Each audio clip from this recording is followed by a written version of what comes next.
Sweet hour of prayer, sweet hour of prayer that calls me from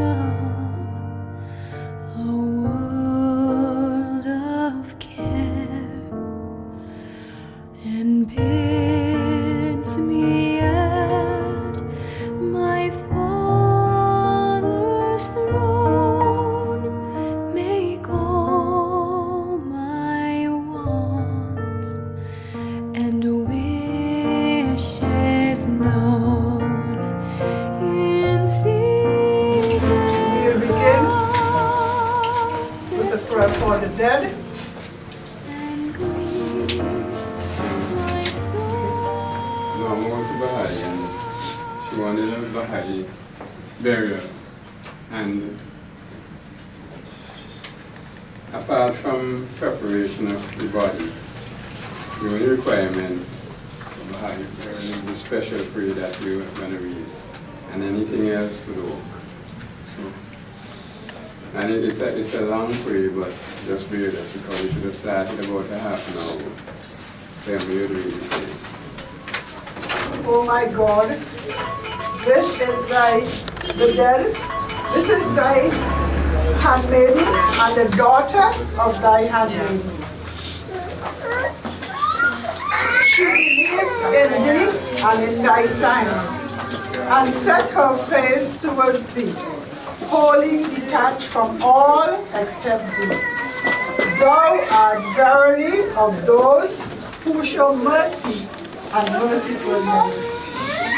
Deal with her, O thou who forgivest the sins of everyone and concealeth their faults, as beseemeth the heaven of thy bounty and the ocean of thy grace. Grant her admission within the precincts of thy transcendent mercy, that was before the foundation of earth and heaven.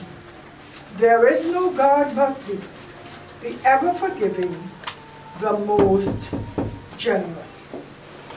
Allahu Akbar, Allahu Akbar, Allahu Akbar, Allahu Akbar, Allahu Akbar, Allahu Akbar, Allahu Akbar,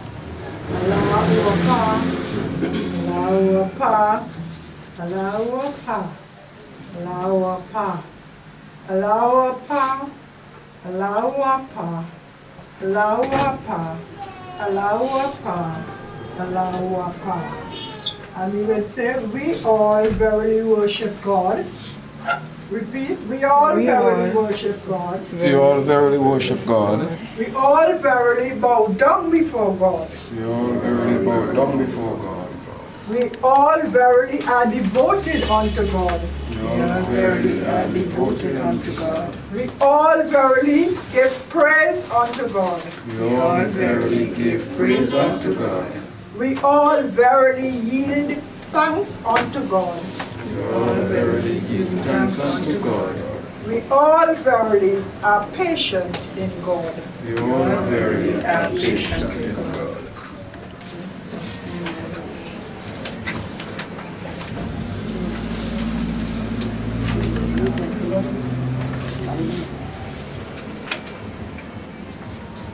We have a song, one of our favorite songs is Romeo over the river.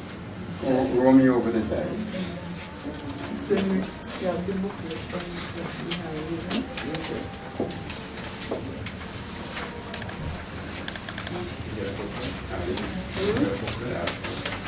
Give me a booklet. Two little children were walking one day down by the clear riverside. One of them turned to their boatman and said, "Row me over the tide. Row me over the tide, boatman, row me over the tide. Loved ones are waiting for me over there. Row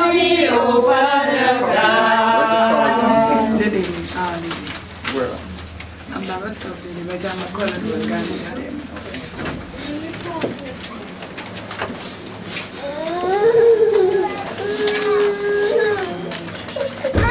Another song that is the watchman is watching.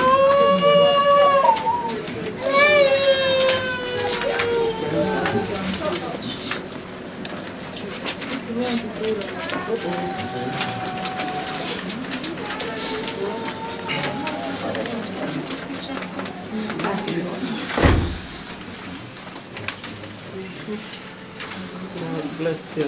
That's good.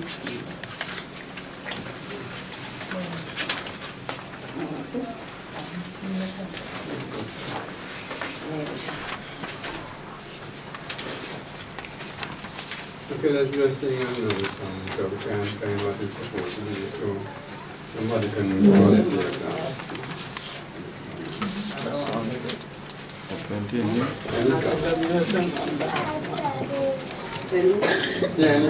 Look at that one then, blessed assurance. Jesus is mine. Oh, what a faith of glory divine. There are some mention, purchase of blood, born of His Spirit, washed in His blood. This is my story. This is my song, praising my Savior all the day long. This is my story. This is my song, praising my Savior all the day long. Voices of nation, of making light, visions of rapture, outburst on my side. Angels descended, bring from above, echoes of mercy, whispers of love. This is my story. This is my song, praising my Savior all the day long. This is my story. This is my song, praising my Savior all the day long. Prophets of nation, all His address. I in my Savior am happy and blessed, watching and waiting, looking above, filled with His goodness, lost in His love.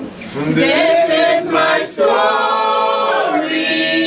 This is my song, praising my Savior all the day long. This is my story. This is my song, praising my Savior all the day long. Okay, I would read now a portion of the Bible scriptures that guided her life. The prophets and messengers of God have been sent down for the sole purpose of guiding mankind through the straight path of truth. The purpose underlying their revelation have been to educate all men, that they may at the hour of death ascend in the utmost purity and sanctity, and with absolute detachment to the throne of the Most High. The light of which these souls radiate is responsible for the progress of the world and the advancement of its people. They are like unto leaven that leaveneth the world of being, and constitute the animating force through which the arts and wonders of the world are made manifest. The world beyond is different from this world, as the world is different from that of the child while still in the womb of its mother. When the soul attaineth the presence of God, it will assume the form that best befitted its immortality and is worthy of its celestial habitation. And there is also another reading.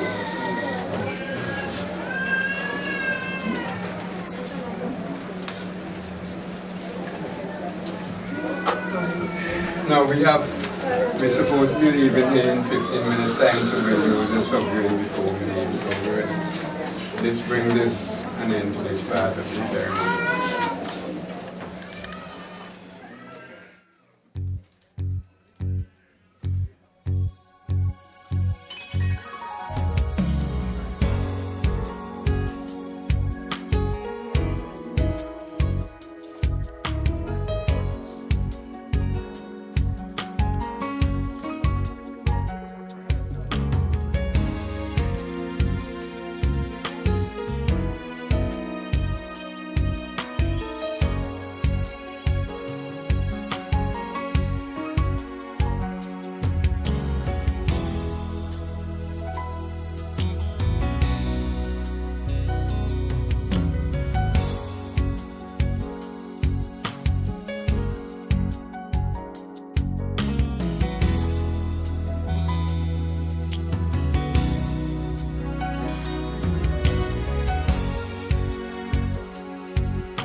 A very good evening to everyone, ladies and gentlemen here.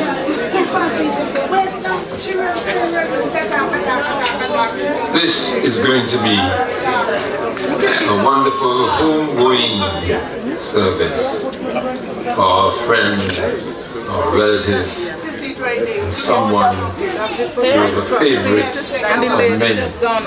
My own dear cousin, Norma.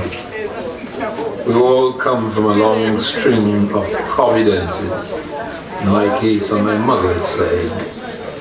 And so, as we gather, we give God thanks for a life of dedication, commitment, hard work, service, and someone to whom the family will be eternally grateful. Her discipline, her tenderness at the same time, her love for all relatives and her own children.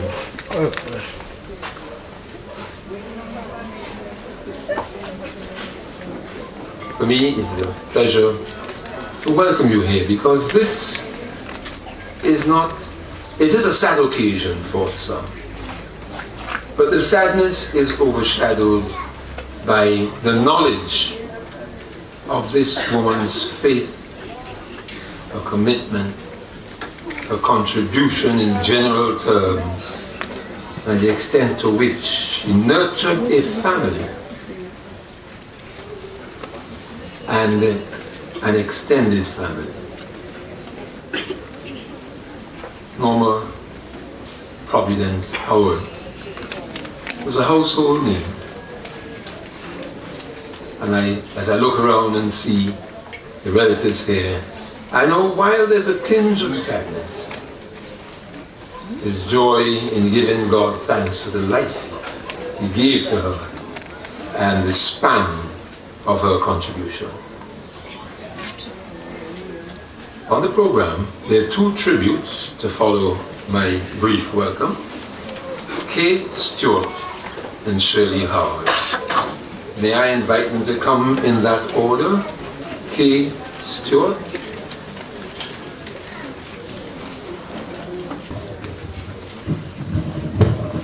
Ladies and gentlemen, Kate Stewart. Good afternoon, everyone. I'm Kate Stewart from Union Island. This is George's niece, Norma's niece, and George's only sister is in Union Island. So she cannot make it, so I came out. I forgot my glasses, so I'm going to ask my niece to do the reading, do the tribute for me. I am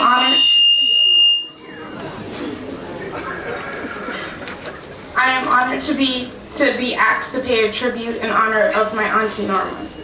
Auntie Norma was married to my mom's beloved brother George.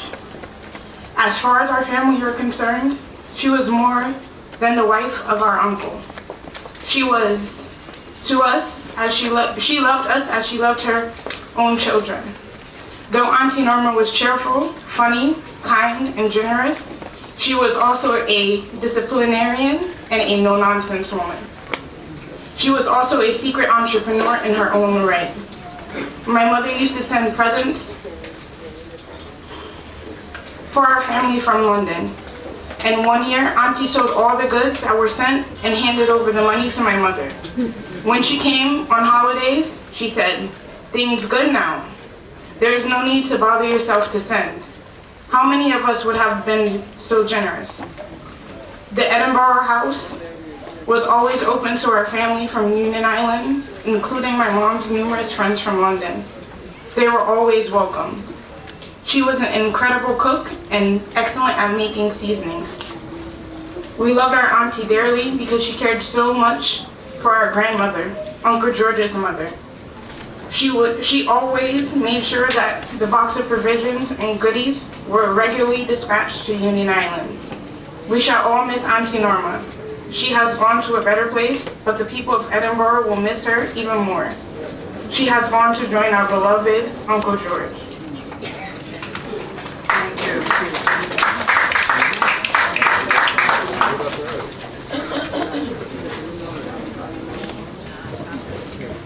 Shirley Howard.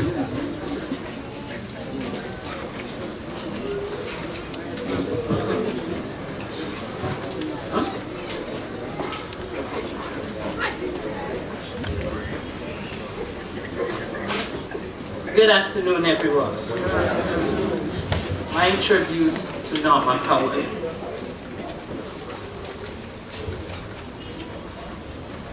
I got to know Norma as a girl when my brother, my mother, and I left Barley after the death of my father. My mother, who lived most of the time in Kingston, decided that she wasn't going to remain in Barley. So she sold our lands and home and bought a house in Edinburgh. This house was very close to Norma and George's house. We became very, very good neighbors.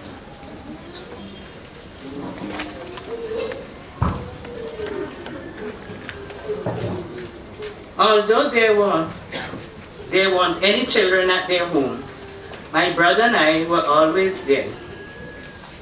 We all who knew George, he was always with stories to tell. So we loved being there.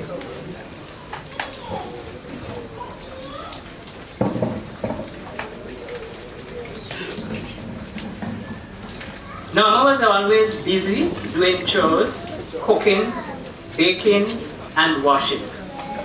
In a household, there may be 1 or 2 days for washing and 1 day for ironing. But with Norma Howard, she washed every day and ironed every night. With her, everything was done as a hobby and not as a task. I learned a lot from Norma. By then, she was like my mother, my second mother.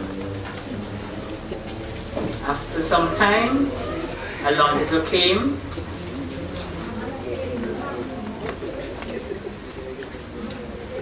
And my visit to that home was even more regular because I loved to be with the baby.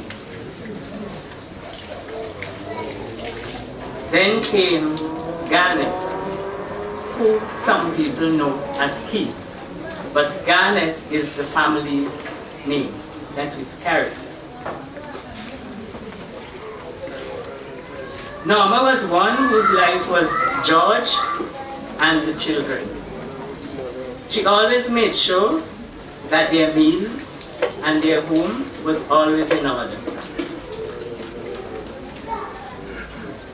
She was always cleaning.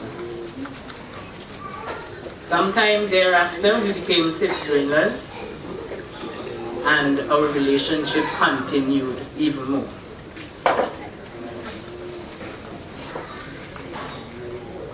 When my family moved from Edinburgh, the relationship continued. Our children remained close. When Norma became less mobile because of her sight, and George by then retired, I visited very often, sometimes spending the day, which I did enjoy with George, being his usual self. When I had my first son, Nick Montgomery, he wasn't able to say Norma. So he said Nana. Thereafter, his other siblings followed, and it was Nana. After that, their children came, and it was still Nana. The in-laws came, the husband and the wives, and it is still Nana for all of us.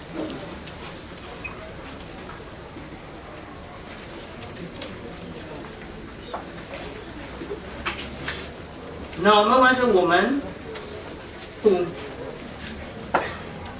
did her task, as I said before, as a hobby. She never complained. Religiously, she did it. When Norma then lost her sight completely, I still visited, and the children also visited and even got closer.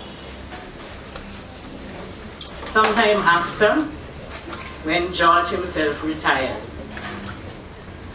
I visited Edinburgh even more often and regularly.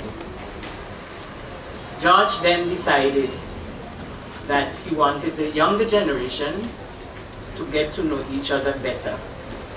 So what he did, he made sure both families came to Edinburgh every Sunday. The only Sundays we were not there were the Sundays when it was Christmas and Easter, and he will say, you all do your thing. But we all went, and there is where the culinary arts came out. It was surely a splash each Sunday. When Garnet called me on the 6th of September, the morning of the 6th of September, and said Nana wasn't doing well, I then traveled to Edinburgh on the evening. She wasn't responding. She was only moving her hands. I sang with her, I prayed with her, and I read to her. At some point, I felt she was hearing me. So I said to her, Nana, do you need something? I got no response. Then I said, do you need some water? And I got her some. So I turned to the young lady and asked her to bring some water. She brought it, and she did take some water. I am so glad and happy that I was able to be there within the last hours. I realized she was going, but I truly did not expect it to be so soon.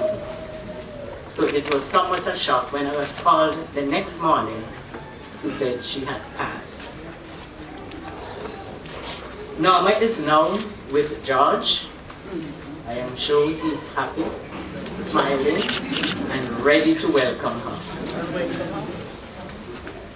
At this time, we ask for perpetual light to shine on both of them, and in Norma rest in peace.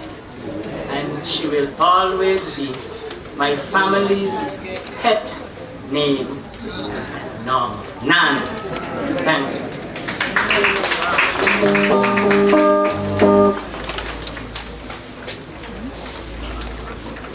Is case short? Okay, you spoke. Sorry, my problem.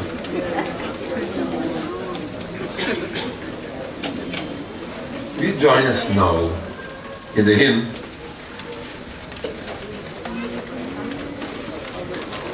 Give us a minute while we get our music all together.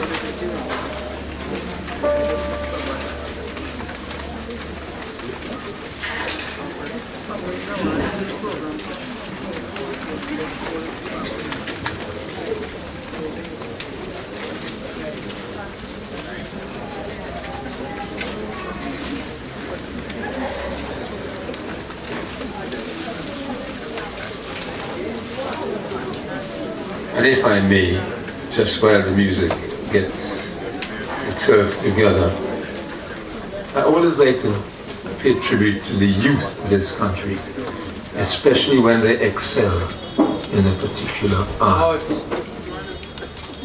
In a moment, the accompaniment to your hymn, our hymn, How Great Thou Art, be done by Duran Moore on the keyboard and Saeed Bowman on the tenor.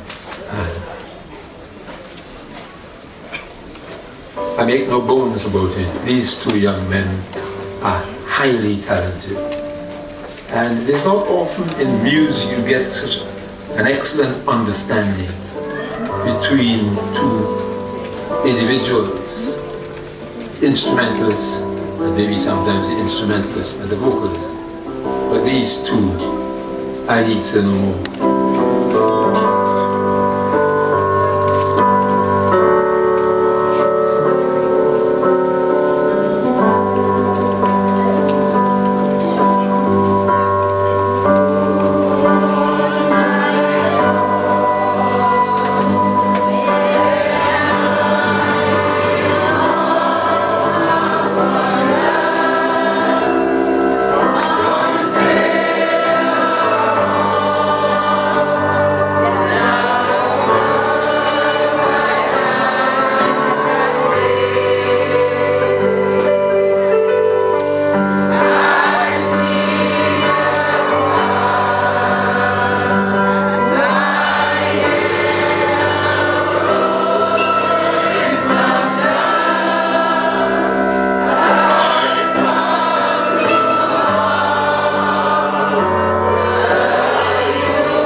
first scripture reading, Psalm 91, will be done by Delia Howard Lewis.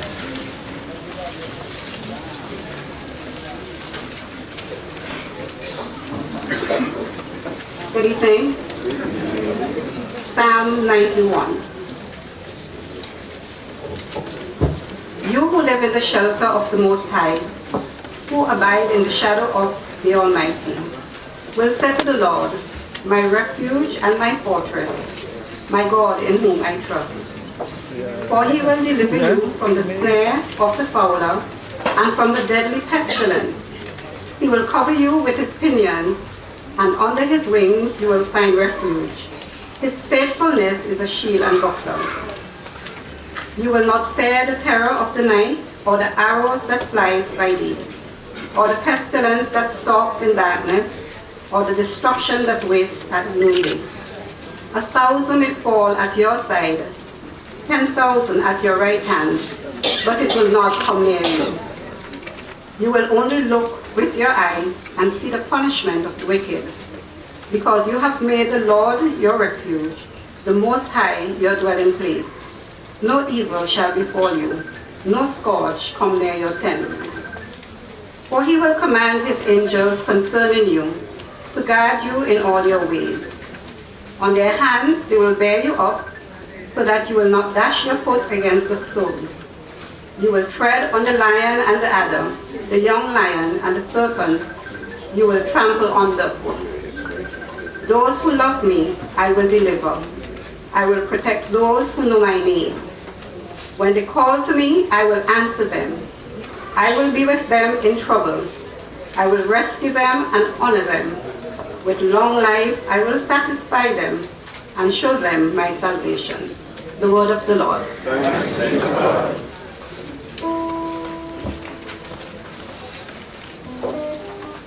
We now join in the singing of Blessed Assurance. I'm going to make it loud.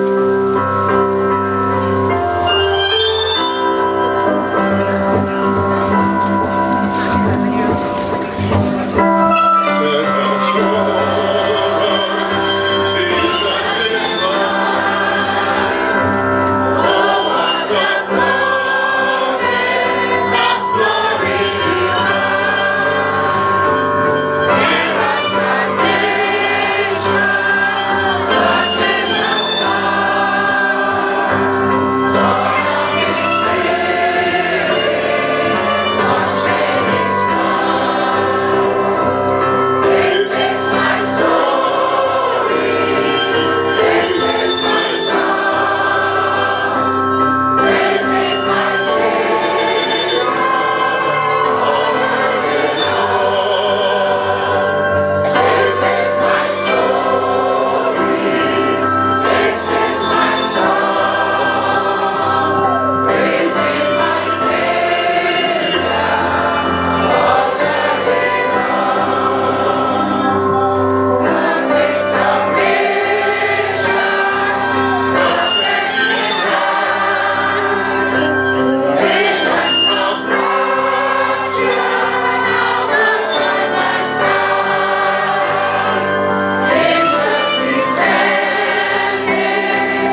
May I ask the driver of P1751, 1751, to kindly remove your car to facilitate the soil technicians as they prepare for the burial.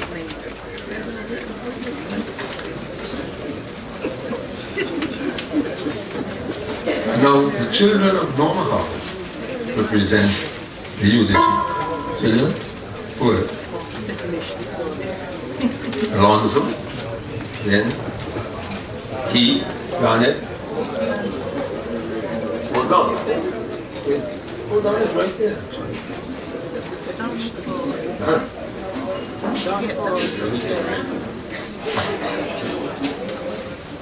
A pleasant good evening to all. We are glad that you're here today. Friends, family, well-wishers, and students. And just give me a minute.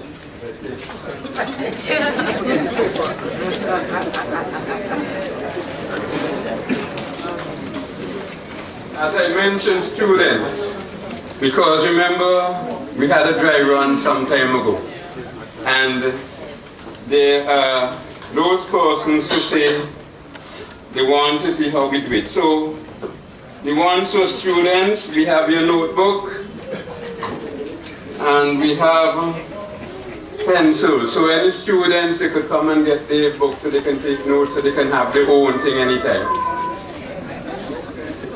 No takers? Anyhow, I think today we want to tell you something about our mom.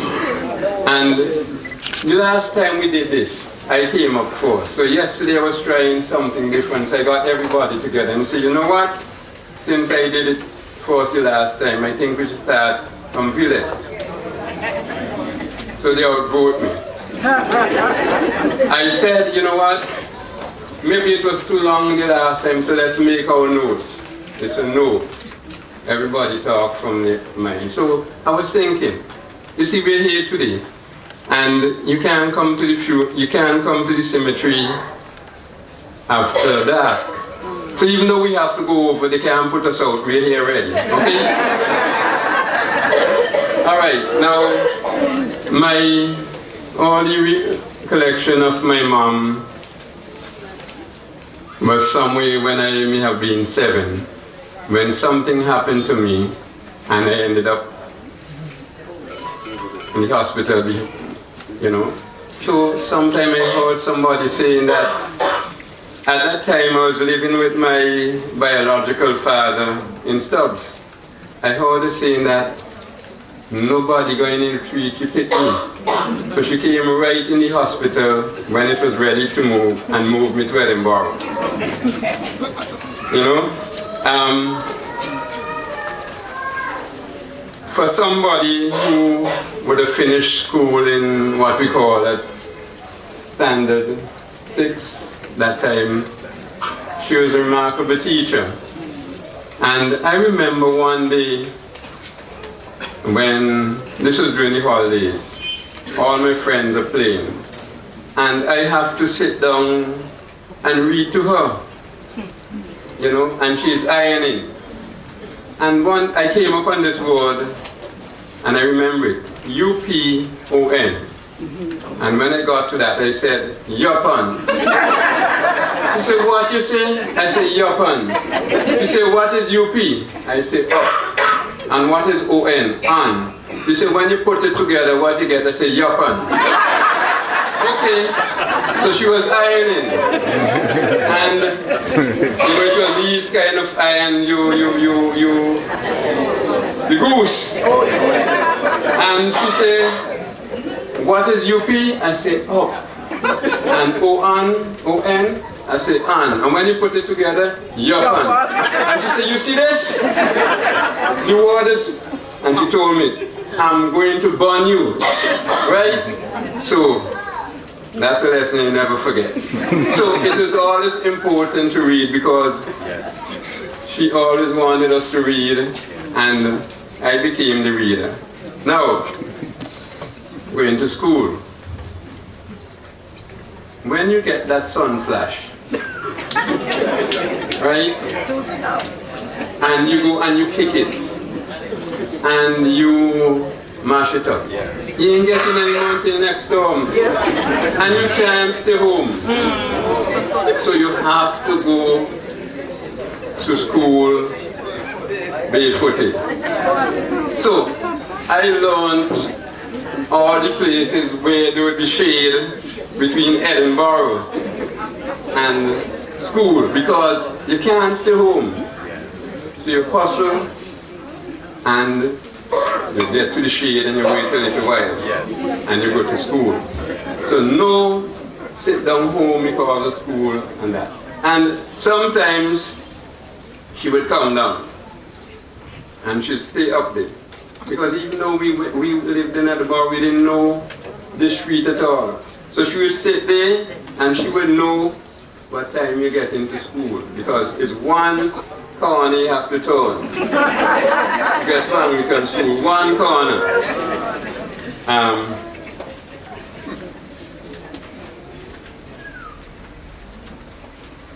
I remember one time as I grew bigger, there's this teapot in the house with the mouth broke off. And I'm wondering, why is she keeping this teapot?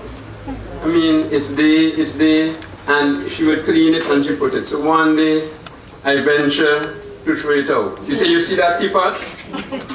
When you were small, this person, Miss Lydia, I think Miss Lydia daughter is here. And one day, you get away because she used to tie us. And you climb up on the woman wagonette and mash up the teapot. And you have to pay for it sometime. This is why I keep it. And this is no joke. This is no joke. So something I had no business in, it's not my fault, I have to pay for the woman teapot. You know, my mom born just before the war. And somehow we thought she was a warrior. I think Alonzo will tell you something more about this more when he comes, but when she's beating you, and you decide you're going to run, that woman had stones already programmed. Because when she sailed that stone at you, that GPS walking and landing in those times, they had no GPS, so, right? And don't talk about washing up the waves. If you didn't wash it clean, that thing might be coming to you like a boomerang. Understand? So you have to learn to do these things. Okay? So, discipline, if you don't want beating, be quiet. I didn't know my mother had advanced training in bush medicine. And I'll give you two instances. One time, I was sick to death. And she went somewhere and she brought some bush. That's the worst thing you could ever imagine drinking. The bush called vomit bush. But you know what? 2 hours after, you feel strong. And then another time I saw her chasing around. We had a big mango tree in the yard, a big dwarf plum tree, and I saw her chasing around this, and I'm wondering, what's going on? What's going on? My brother, he would tell you when he comes. He used to have asthma, and she was chasing around to catch lizard. So I now wondering, because, you know, you cook certain times. And there was certain times when she was a bit more generous and she called it for some soup. And I'm now connecting what is in the soup is lizard. But the lizard was to help him with his asthma. So after a while we didn't bother with lizard. We're glad for the soup because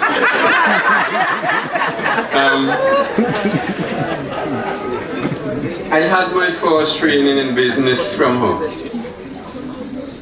Imagine it is holidays and your siblings gone wherever it is, and Don Providence have to go and sell potato. I mean, you know what it is? You have this tray walking through the place, and your friends laughing at you. You're selling potato. No.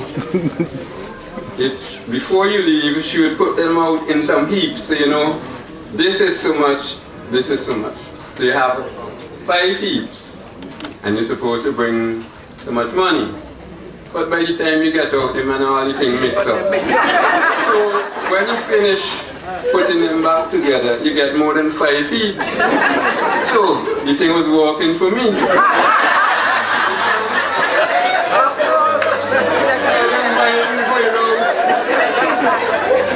Understand? Because imagine you're on with this thing on your head, you can't keep them thing balanced in that. So thing was good. And I said a while ago that she used to tie her kids. That's true. She never bought a pram. She never bought a crib. She tied them. And you know what? Somehow they would get their times, especially Neil. And Garnet would figure out a way to tie to get loose. And my job will be to do what? Tie them back. Understand? So I get big position. And when I tie you, you ain't getting away. Because if you get away, you're coming in my business or you might go do something. So my job is to keep, because you see, I was figuring the psychology, if I keep her good, you know, if I do little trouble and so on, she give me a break, you know. But that wasn't happening because anytime you get out of line, them GPS rocks coming after you run. She also started the first nursery school in Edinburgh. She had 1 employee. Guess who? You. Me.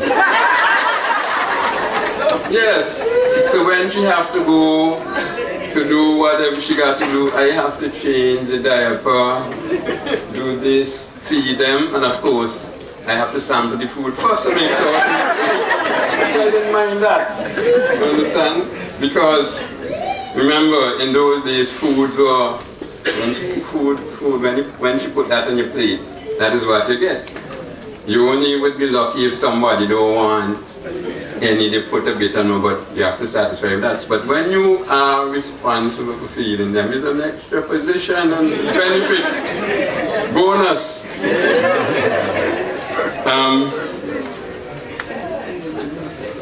Now, to go back to these things, some people wanted to know what this Baha'i funeral is all about. And somewhere along her life, she had some encounter. Her mother-in-law went to church one Sunday and sat in the wrong pew. You can't do that because you see the names of the people in the pew and you're not supposed to sit in the people's pew. And she decided that she's not moving. I don't know if anybody knew Edna Howard, so they had to quiet her. So from that she said, you know what? Something wrong with them people. And then soon after, she encountered this Baha'i faith, which talks about liberation, it talks about walls of God, and it talks about other things which you all could investigate, because our job wasn't to force our religion on anybody.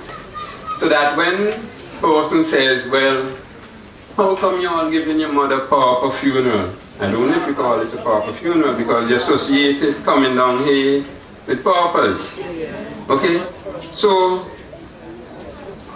how we had said before he died, he wanted his children to bury them. So I don't know if you call this pauper funeral.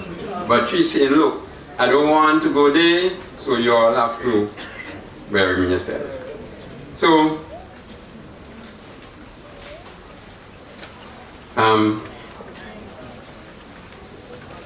she has now gone to the other world.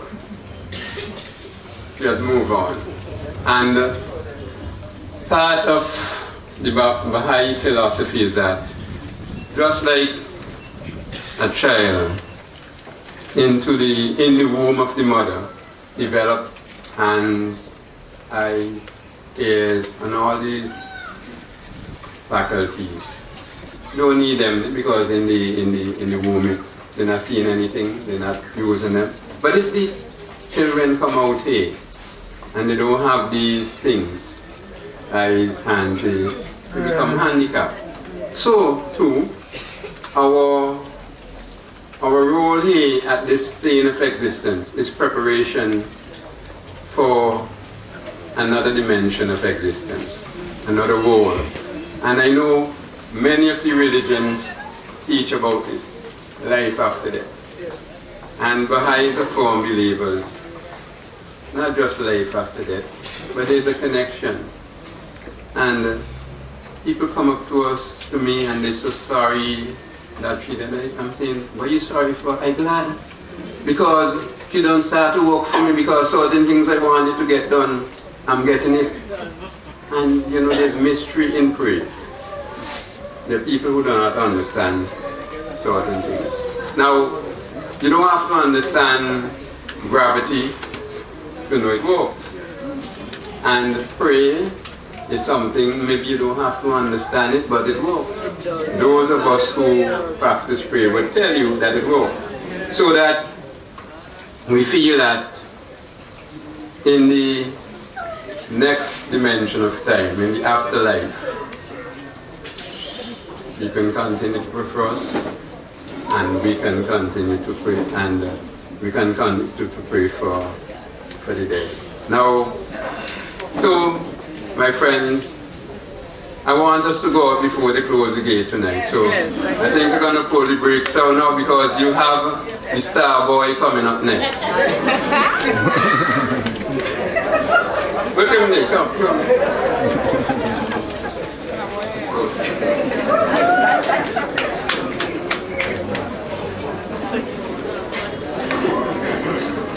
Good afternoon, everybody.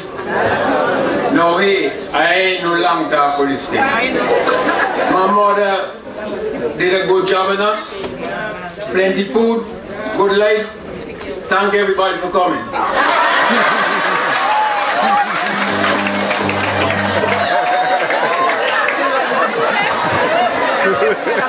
Short and sweet, Alonso. The next member of the family, he, or Garnet. Before Garnet and Keith? Keith Garnet.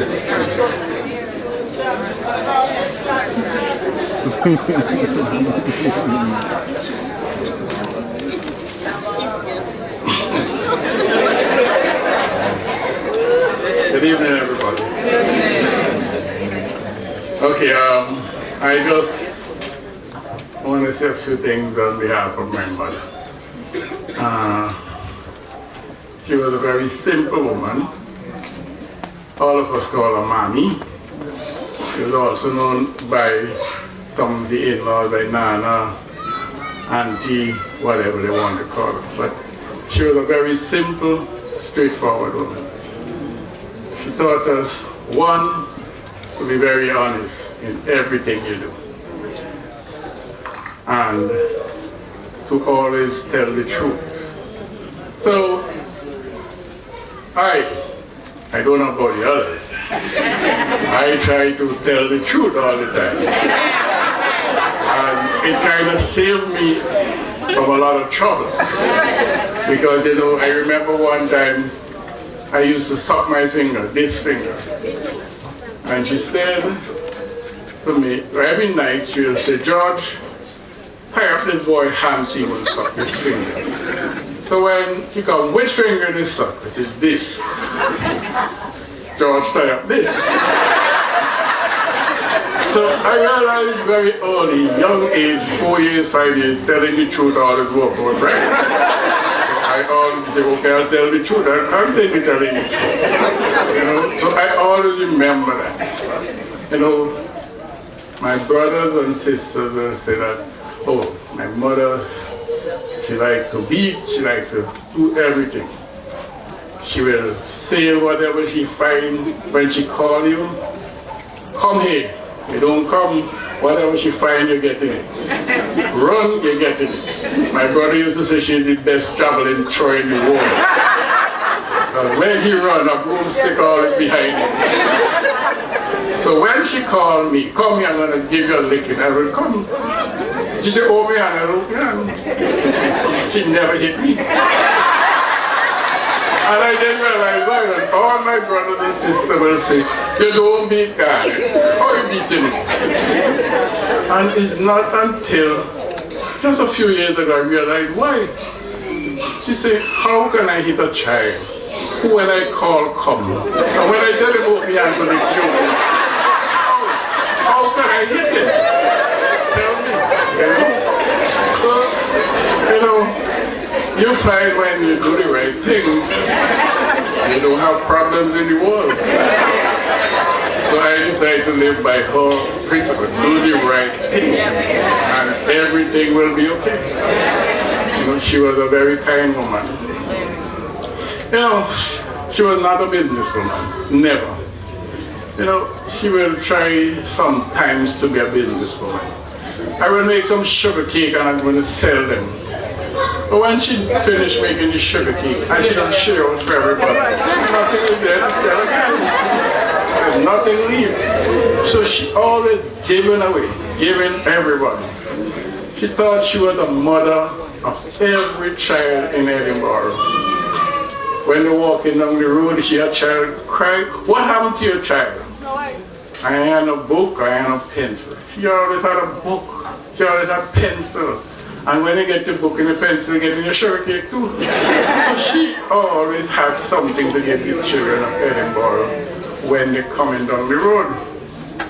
You know, one time I traveled to the States, I brought back a barrel for her. I gave her a barrel, I said, this is things for you, that's for you. She said to me, okay, no problem. She said, what you bring? I said, you open it, yours. She opened it, she got the stuff. The next time I was traveling to the States, I was there, well, I'm leaving tomorrow, going to the States. She said, I said, what you want me to put in a barrel? She said, oh, I have some money for you. You buy a list of things that she gave me. You buy these things.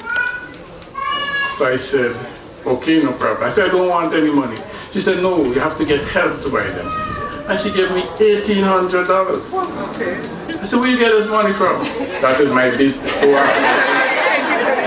She said, that's your business. And she gave me a list. And then this list was books, exercise books, notebooks, pencils, all kind of stuff. I said, what are these things for? She had on 2 dozen pajamas. I said, and the size is marked next to it. I said, what are these for? She said, well, I have to pay for you when I go to the hospital. I ain't never got any pajamas. She was always preparing for us, always. And this is how I know, that, my mother, she always had something to give. Very lately, just as late as last year, December, her cousin Esman gave her $300. She's totally blind. She said, give it to Garnet, he can deal with it. I took the $300. Christmas week, she said, you have some money for me? I said, yes. She said, well, I wanted to go up by Mr. Murphy and buy a case of wine. I said, okay, no problem, I get that. So I got this. We balanced any money, gave it to Emily, and she will bake cake. I said, okay, no problem, I gave Emily the money. The next thing you know, it's Christmas, a few days before Christmas, she will call me, come here, and she will tell me to write on every one of those bottles a name And I had to take that bottle to who she said to give it. Some of them live as far as Beaumont. I had to take Miss Bascom in Beaumont, Rubina in Barley, and she had everybody. Now she can't see, but she is giving. I said, Mommy, nobody need nothing from you now. They should be giving you. I don't care. I remember when we start working, you give Mommy a change. My first 7 years of working, I never see a cent. I gave my mother my whole salary because I didn't need any money. I say, at the end of when I start on my own, you come and give me a whole set of money. So I get this money, so I put it up to the Joe money. The Joe money. So she had all that money in cash put up to me. You know, it was over $16,000 in them days. Real money. I said, we had it. She said, don't ask me my business. When you give her money, she will say, don't make your father know you give me any money. Why? Oh, he ain't gonna give me none. Don't make him know you give me one. And this was my mother for all her life. You know, she always believed in helping people. And her whole role in this world was to help. She had families and friends living with us. You know, we had Esmond and Gorbin and William Glasgow from Shatwood, all living with us in the same house as one family. Anytime they see problems or trouble in their community, they'll run to Norma. And Norma gladly take them in. She says, squeeze up yourself with them boys somewhere. And we had to accommodate them, you know. So that's how we know all of our family. Because they were very close, and she looked for them and she went out to find them wherever they were. In Chateaubriand, in Barley, everywhere. And they respected her very well, you know. You see some big men coming, Auntie Norma, how you do? Big men. And this was her role in the world, just to help people. And that is how I would like to remember her. And I hope that she is resting in peace. Thank you.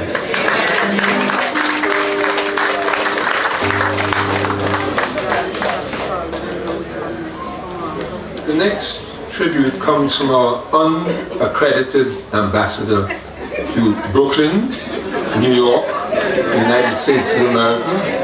One, His Excellency the Right Honorable Sir Douglas.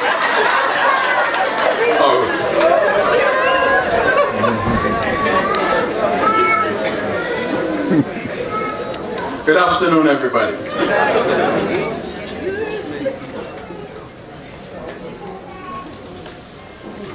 Today is a good day. A lot of people is sad. I can't figure out why. My mom, Norma Providence Howard, has lived a very good and full life. Ain't nobody could dispute that. Nobody could dispute that. As you could see, I am the fourth of 7 children. So like I said, squeezing me, that said squeezing me. And that is why the pressures of life have made me who I am from them. My brother Dan, tell all about the lizard soup. When I was growing up, I had chronic asthma, bad. Many times I feel I was going to die. And I know, I don't think it, I know it, if it wasn't for my mom and my dad, I would not be here before you. If there wasn't the kind of parents that there was. I remember my mother going at Lane's store. Must be a bolt of flannel she buy. Everything for me is flannel. My father would be up all night with me. Vicks, iron flannel, heat it up, put it on my chest, put it on my back. Next day, Daddy gotta go to work up food. So, I think it's a reason for me to be here. I remember one night distinctly. It's not this day in September, it's a little earlier, but I remember it as if it was right now. My Uncle Cyril was about to marry to my babysitter. Somewhere she didn't hear. She spoke a while ago. Shirley Howard. She was my babysitter. That's why I am who I am. Good people take care of me. But my uncle and Miss Howard was about to get married. It was a Saturday, like today, they get married. But Friday night, Miss Laura and her sister, that's my uncle Lester's wife, and another Indian lady named Samo. Never forget, they came from Trinidad for the wedding and everything. And that night is the closest I come to death. And because of my father and my mother, they had me standing up, breathing for me when I couldn't breathe for myself. They was breathing for me. That is why I owe my all. I owe my all to my mom and my dad. For they don't only give birth to me, they make sure I live for a time like this. I will always, always be thankful to them for that. Because of my mom and my dad, what they did for me, I in turn have children who have grandchildren. So they owe all it is to my mom and my dad who is up the hill. But, you know, as times would have it, my dad passed away on November 7th. And November 7th, it happens to be the day my mom gave birth to me. And my mom born on December 7th. My dad born on December 8th. But keep the 7 in mind, okay?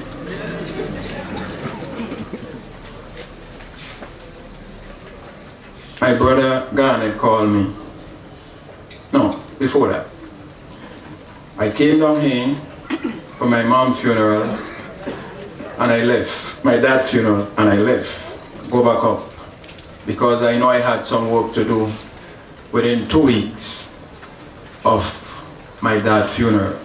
I had to come down here and campaign. Because that's what I do. I have to come to make change in this country. So, my mom tell me, be careful out there. Be careful. She never knocked me for what I do. She say, be careful. You got a lot of haters out there. I tell her, she say, see, I don't look back. I know who got my back. I look forward and straight ahead. Because I know God have my back. I will never look back. Never will I look back because I know who holds my back. So, election done, I go back, I get ready to leave this land. I said to Mommy, Say, Mommy, listen, I have something to tell you. She said, what? I say, I'm going up back to the States. But I don't think I will see you alive again. She said, why? I said, I'm coming back here. I will come back here under 3 conditions. If you die, if my mother-in-law, who is my mother, died, or my adopted mother, Miss Millicent Valerie Mays in Villa Flat, died. Only 3 reasons I will come in this God-forsaken land. That's my opinion. Because it's a cursed land as I feel it is now.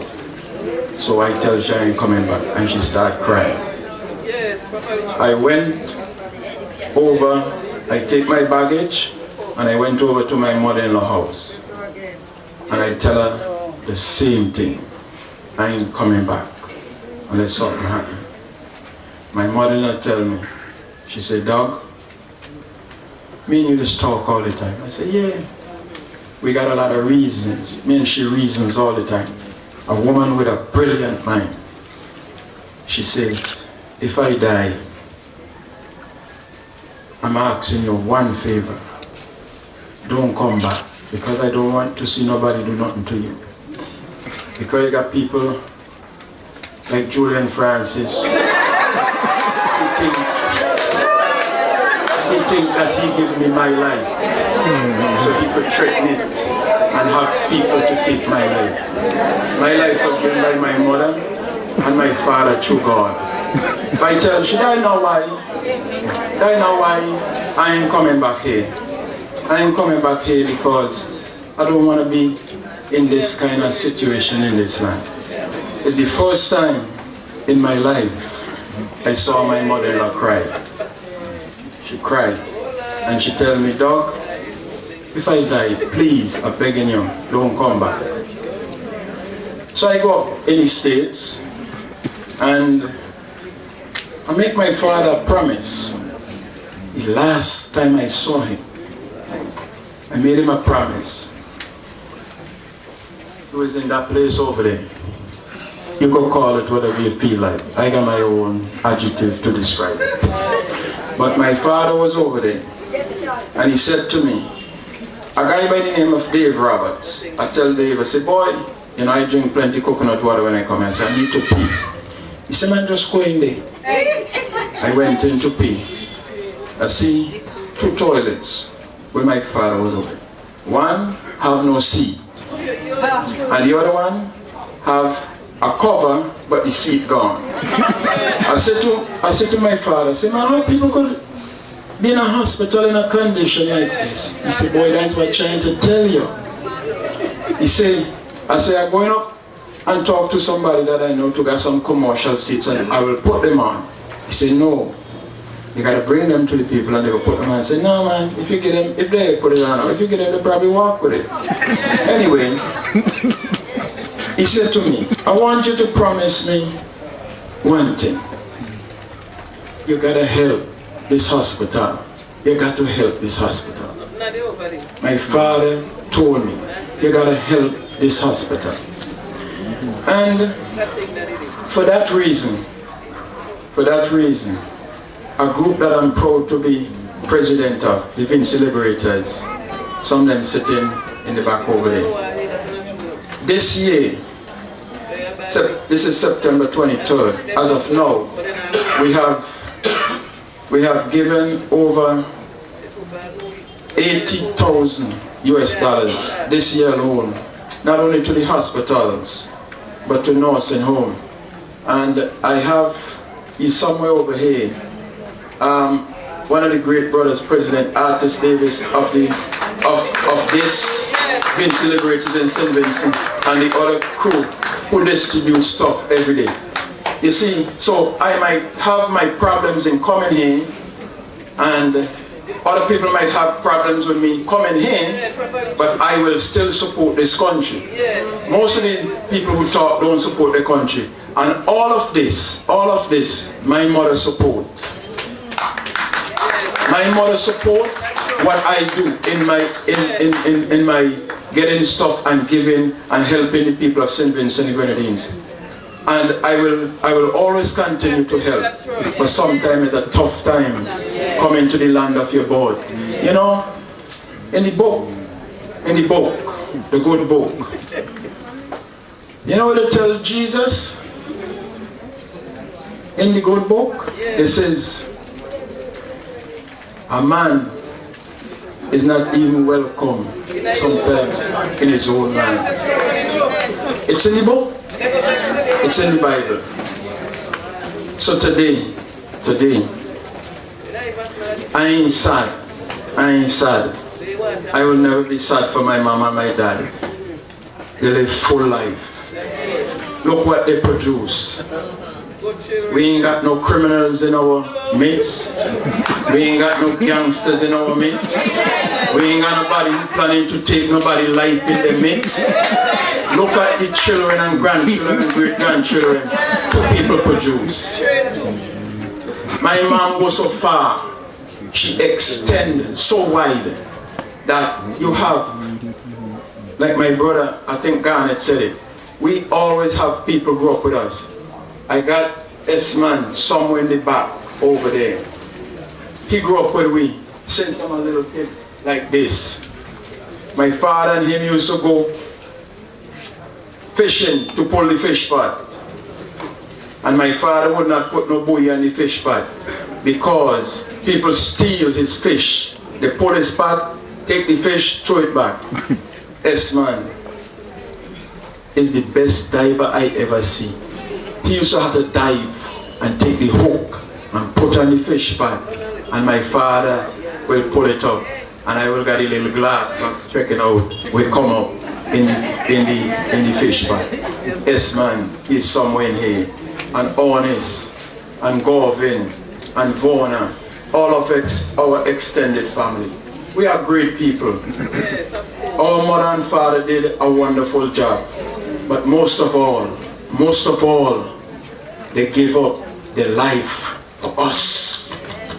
My father could have been in America since in the 60s. He said, nah, he ain't leaving his children. And I'm glad he didn't, because we want to be who we are today. And my mother was right there when Daddy said, Mommy said, I'm going to go to work. Daddy said, okay, you could go. I staying home with the kids. Somebody got to be here when they reach home. You got to make a choice.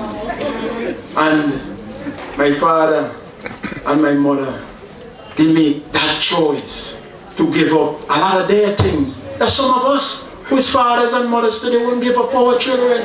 My mother and my father give it up for us. I will always be grateful. Today, I am proud and happy to be the son of George and Norma Howard, who will be putting together in a couple of minutes. I ask God to bless each and every one of you for showing up here today. Let me tell you something. I don't care which church you go to. I don't care which religion you belong to. You gotta get God in your life. You gotta get God in your life somewhere along the line. Somewhere along the line. Because He is who keeps me and He is who guides me. Most people don't know the kind of work I do, but I work miles underground. I don't work above ground, I work under the ground, under rivers, tunnels and stuff like that. I gotta ask God to take care of me every day. I explained to my wife already, if you hear one of them tunnel cave in, don't worry about me, man. Just go and have a good life. Because where I did down in there, ain't no survivor. So, I go with God each and every day. Don't look back. Thank you for coming up.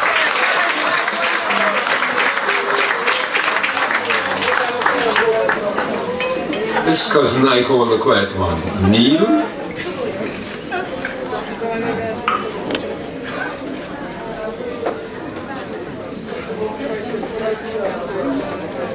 You may easily call him a gentle giant as well. Good afternoon, everyone. What I remember most of Mommy is like in two phases. Before 24 years old, and after 24. Before 24, I live in St. Vincent. And somehow, it's like if she like psychic. She could know all the wrong things I'm going to do before I do it. And she don't know lies to tell before I say it. But something I just can't explain. Something I couldn't figure out till lately. I didn't realize Mommy and Dad was so young when I lived St. Vincent. I live in 24. We're going to meet Douglas. I always wanted to go on the St. Vincent, you know, for whatever reason, I don't know. So, before I turned 24, I growing up and somehow Mommy always got somewhere to provide.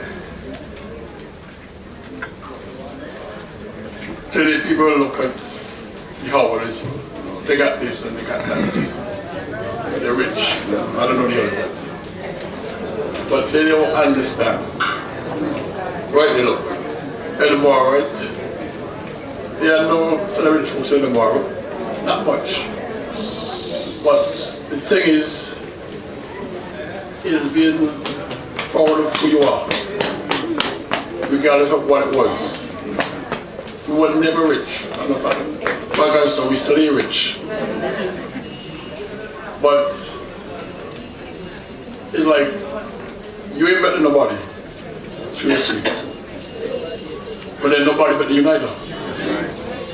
And to me that's how it should be. And that always is to me. So when I go to America and I start getting kids, I have 3 kids, she decided to leave St. Vincent and come there and babysit for a while too. So my kids get to know her like I know her, because she helped to raise the 2 boys, Cream Nakil, Mariah, not too much. But that's one thing with me. I always bring my kids home. Mother, like the father, the uncles, distance between. Personally, you wanted to separate, but the love was very close. Because I always tell them, your uncle Alonzo, Garnet, Douglas, always.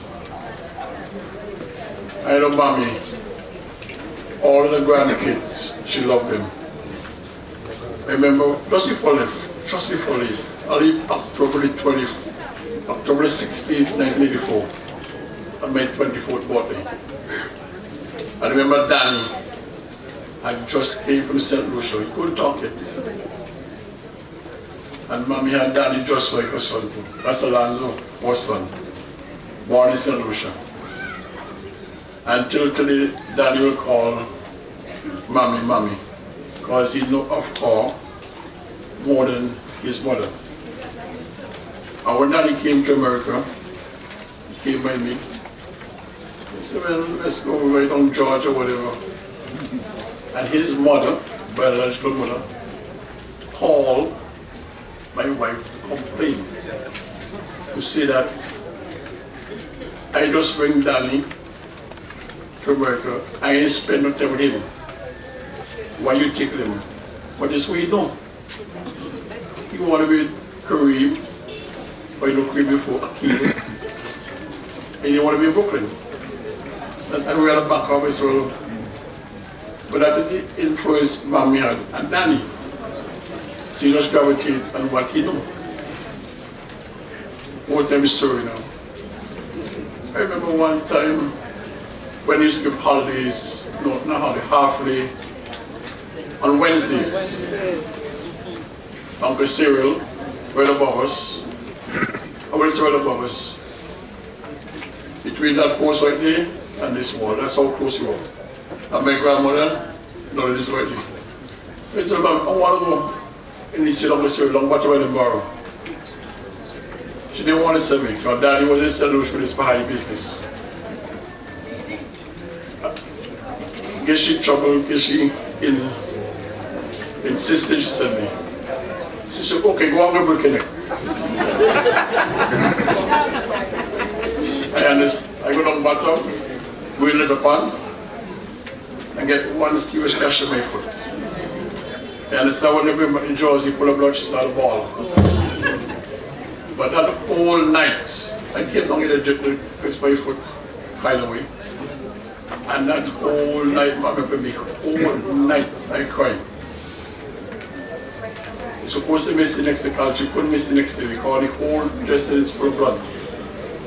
She bring me back down the next day, which would have been Thursday, because Wednesday was the half holiday back then. And Mommy was stay with me till Daddy come from St. Lucia. Like I said, she's psychic. She don't see that something happened to me. She didn't want to send me. But I insist. Until today, my foot look like the fall up and away. You will fix it in the hospital. There ain't nothing wrong with it anyhow. I've been suffering my whole life, still do.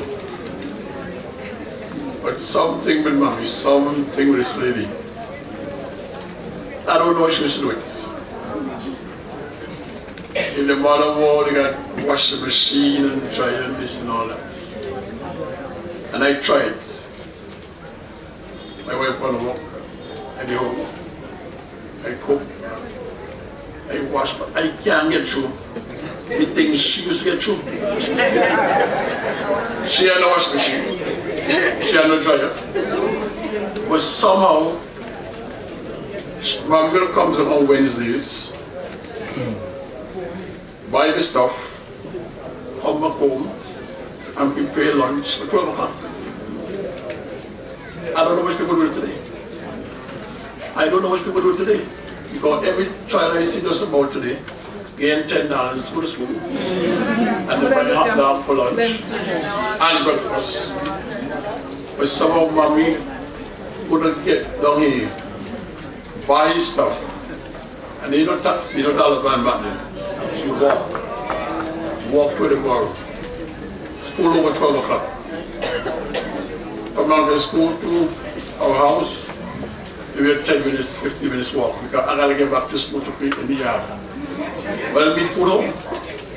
I don't know what she was doing. And to me, that will right through her life. Right through her life. She does two things. And here's this already about me baking the cake. The girl says she can't see. But her brain is working. And she named all the names. And then put the pressure on Emily now. God, now she couldn't see to me. But she insists all of friends are in the cake. And now pressure on Emily. Cake for Tom, Joe and Harry. We gotta do this. But I don't realize something. When you are part of it for you, it is for you. You don't change. You can do the fake thing sometimes, but it don't last. And I know she wasn't faking. I do the fake thing sometimes. And I can't keep up. But her husband was real. There's many fake people today, many fake. It don't last. But one thing I can remember she said, and I'll end with this. Some men are like it. Something bothered her very much. And she talked it over and over and over. And it comes to bother me too. Over and over. I don't think it will stop bothering me. When her mother died, at 10 years old, she lived with her father and his new family. And something which she hated, they didn't like her hate. What is she good hate? I don't know if they're good hate. Anyhow, someone stick finger in the head. And I don't bother her a whole lot. Because no way somebody with something at 9 years old and all 75 years old is still talking about it. And it bothers me a whole lot today. That's why you might say, well, they say, oh, she's so barely too. That may be true. But she wanted to borrow right next to she living. But she went to borrow it after her mother died. So I am more grateful than ever because I'm 57 and I still feel pain. She's 84, but she loses her mother at 9 years old. I don't know how she cope with that. Because I don't cope with good sister. That is safe for me. But somehow, and his father died when he was 9 years old too. So I had to start doing something because when I think of some of my friends in school and after school, mainly Bishop Parish older. My good friend, my main witness. So right next to age out of time. His father died when he was the bishop. I know he cope with that. And he died 2 years ago. So I am very grateful for mommy and daddy.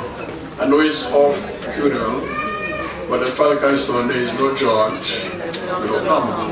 So that's the way daddy name mentioned all the time because that's how they were. Just unstoppable together. And they believe until they respire. Right to be. I just glad to know that she get to know her grandkids, my kids. She loved them as much as she loved me, and all the rest. That I know. I ain't gonna think about that. I know that. But I tell you, there is some fakes and it don't last. I know it. She genuinely love and give people. When you're on the bad side, you're gone. She don't want nothing to do. But when you're on the good side, trust me, she just love you genuinely. And that's how I would like to be with her. She is a very caring person. Nothing she was too much for anyone. Think of it this way. And I couldn't figure it out. Now I all figure it out. She had been in her 20s when I was smaller. And she wanted to have a party. Mega house. Small as this one, huh? But she had a party. And invite friends and back in the days for the night. I invite you out. You out. Bring an invitation. Those were the days. Some people today, the house is so big they can't see from one end. They can't see the other house. Any party? Any friends? No. But not she. The house of Edinburgh where we used to live, not where we live now.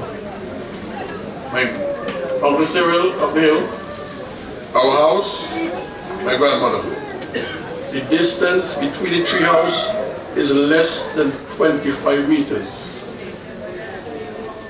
The house we live in, we grew up in, 6 brothers, no 5 and two sisters. We grew up in 2 bedrooms. I remember I tell him, Mommy, turn off the lights because I could not sleep with lights. I want total darkness. Because she liked to read. And because the study text wasn't a wall, the light coming through, and light coming through, I can't sleep. But I didn't realize what I was doing. I was keeping up with something she loved to do. She loved to read. I think what the Bills and Bone book, I don't remember. But Mommy would read in the night. To me, well, like midnight, maybe it was 7 o'clock. Because I don't people say we go sleep early. But to me it was midnight. And she would read, Mommy, turn off the lights. I can't sleep. And for please me, we should don't read. She turn the light off. Most parents would do that today. Shut the eye and go sleep. I'm going to read. Or go outside. Not normal one. It's just something about. When I say, man, I'm in Brooklyn, I need help. I gotta walk, we gotta walk. I'm gonna come and help take care of my grandkids. How much people do that today? How much people do that today? We say we're smarter. Danny says she got a 6th grade, 6 grade 6 education. Didn't think of it right. Grade 6 education. But everybody went to school, finished school. She had kids with master's degree. She had grandkids with bachelor's degree. She's an educator. You can come straight to her. Sometimes it's not with any paper that make you educated, with the heart. And somehow she had it in her heart. Because I took the paper, and then we asked her, okay, what did you produce? And I said, yeah, the wall is true. Yeah, but who did you help in life? They can't tell you. Have a big house, 100 meters by 20 meters. Who did you put in there? Who did you watch family from Saturday when the super blow did you put up? Nobody. All zone is 2 by 2. There's no. That was me and Lopper's bed. No. 2 oil pan. 1. I was comfortable. Father, son, I was rich. I am not rich today. I am poor without admitting. And when they come over, they must go downstairs, Alonzo was sailing, Mendic would be on that bed right there. No problem. Today we got have mansions. You say, can't see end to end. Who do they put in the house? Not one soul. It's all about me. I can't see the same problem. For her, it's all about you. I want to help you, I want to help you. She is just a giver. Like I say, you can't fake it for 84 years. The last couple of years when she couldn't see, I couldn't take it too much. I know if she could have seen things totally different. I went down the pass and then I didn't say, listen, I don't like going there. So I passed straight, the house straight, up and down. The last couple of times I go there, she's sick. So I rub her head, one nice hay, I rub her head. I said, I'm going to fix up a gun hill, I'm going to do some work up there. And she's a gun hill too. So I don't make a promise. I'm going to do certain things in my life going on into it just now. I don't realize one thing with me. Right now, ain't nothing I want. Ain't nothing I want. All I want is existence of long life and health. The material thing I don't realize. When I went to America, I was to come back in 10 years with a nice fast boat, a fancy car, plenty house, and get all that. Instead of that, I get better. I have a wife, 3 lovely kids, 2 great grandkids. The fancy house and the cars, that push will pass. That push will pass. Thank you very much.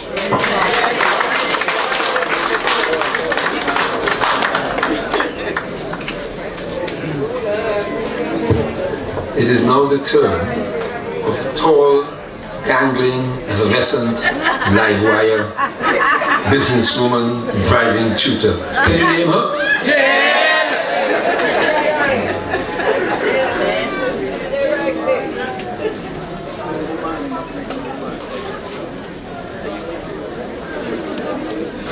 Good afternoon, everyone.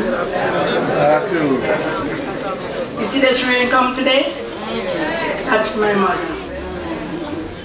My mother would have walked in the rain. There's no way I was going to stand up unless she go down the road. I had to walk down. Mommy would have walked in the rain. Sun, rain, thunder, lightning, she washing. And the clothes have to dry for her to iron tonight. She ironed her vest. She ironed her coat. Everything she ironed. I love her. She made me what I am today. There's a lot of things happen and I love her. I thank her because if I didn't do what she said, I know. Right now I know she's happy. I didn't really cry much when she died. Because I know when Daddy died, she just wanted to go. Don't care what you do for her. She gave up life. Her heart was strong, real strong. Her foot died a long time ago. And I don't know if my brothers and my sister recognize it. But I learned from that. Mommy wanted me to be a nurse. I like blood. She wanted me to be a seamstress. I don't like sewing. I go to sewing for how many years when it was hard with the best seamstress. And all I learned to do, collect money.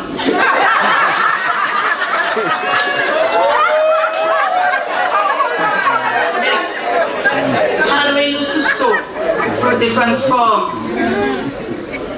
The minute she tell me cut something, I'm sick. I go home.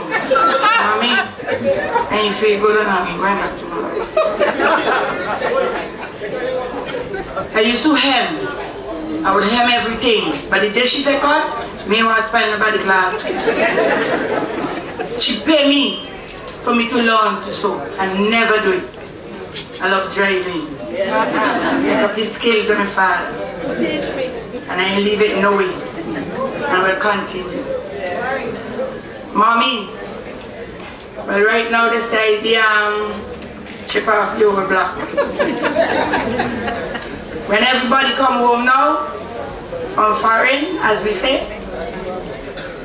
when they leave in, breadfruit, chichi cake, fresh fish, madame the dates, full works. Who do it?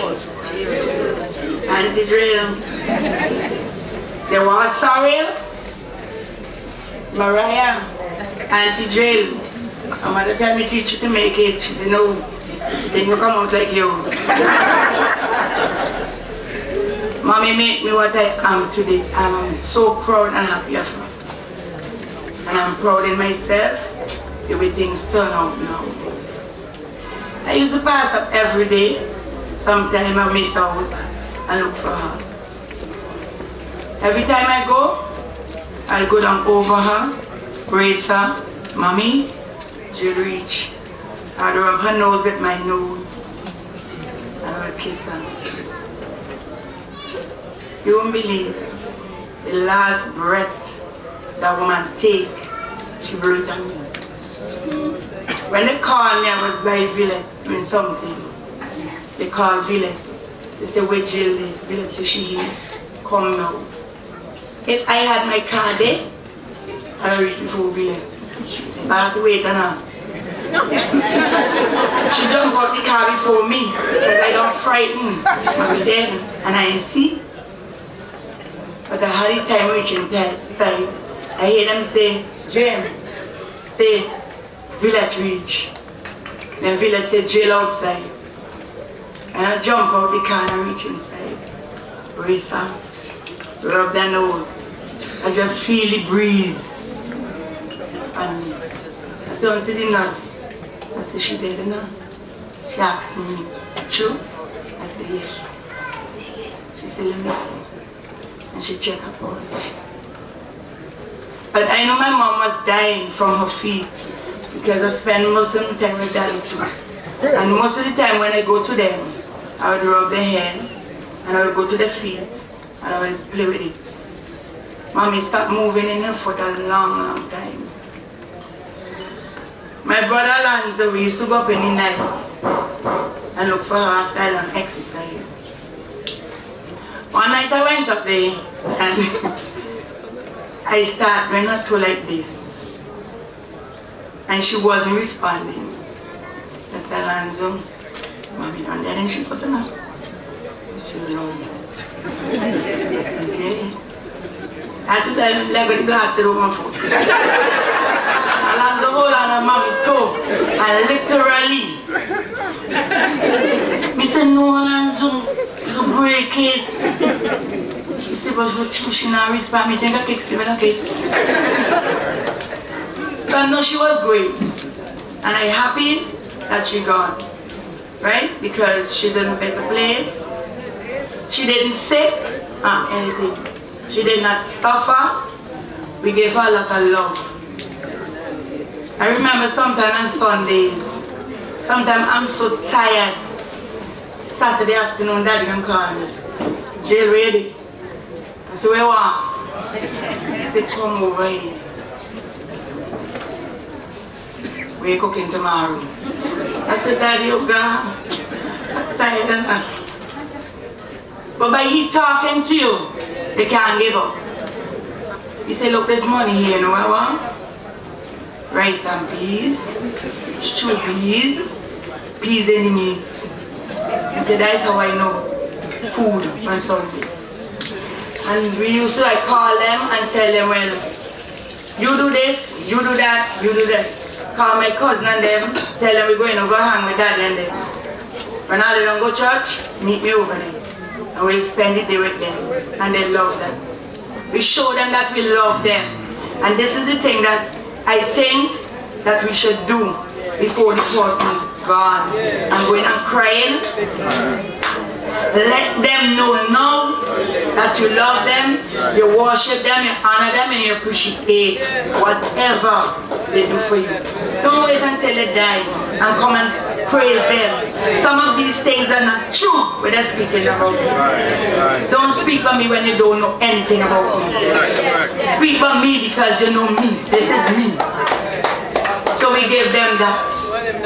They were happy, they were loved, and they know that the grandchildren and them, all for them.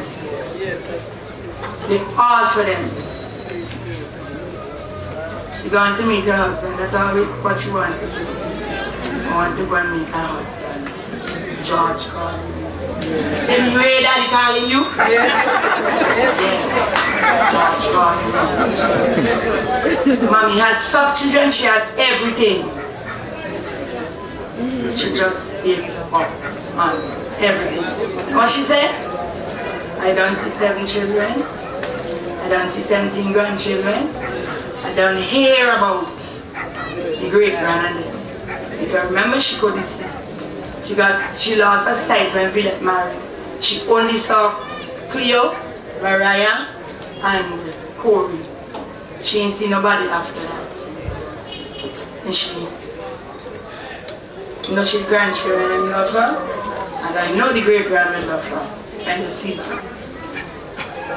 So, Mommy, I'll keep the fire burning.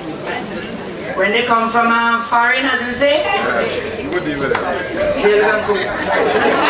And remember, always say, when they coming home, remember they leave America long time, you know. When they come, they're hungry. So you will cook some food, give them. You give them a towel, let them take a shower, and make up the bed, put on a clean sheet. When they gone, you could wash it. And they hear talking about Mommy cooking, washing and everything, you won't believe I do the same. I don't have no helper. I don't want none.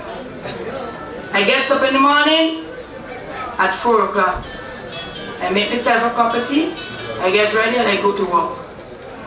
When I come back, I try and go back home about 2 o'clock in the afternoon because I have my 2 kids, well, 1 now.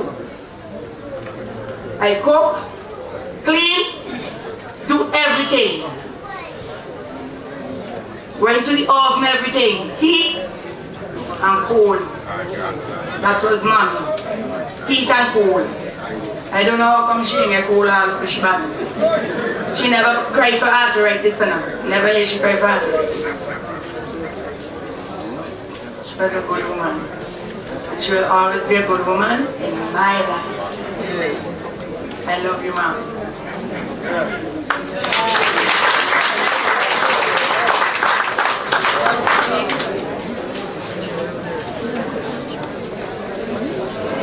As you heard, Norma had 7 children. You heard from 6. So, I invite the baby, number 7, to speak to us. Village? This is Village. Village Howard Brown. Yes, good afternoon everyone. Yes, and I am her baby, and that's what she called me up to her dying days. But I never agreed. Because for me, because I'm so much younger than the others, I grew up with my mother. I didn't have a sister or a brother my age group. And by the time I was going around, they were all gone. So I grew up in the house with my mother and my father, but mostly with mommy. So for me, growing up with mommy was not fun because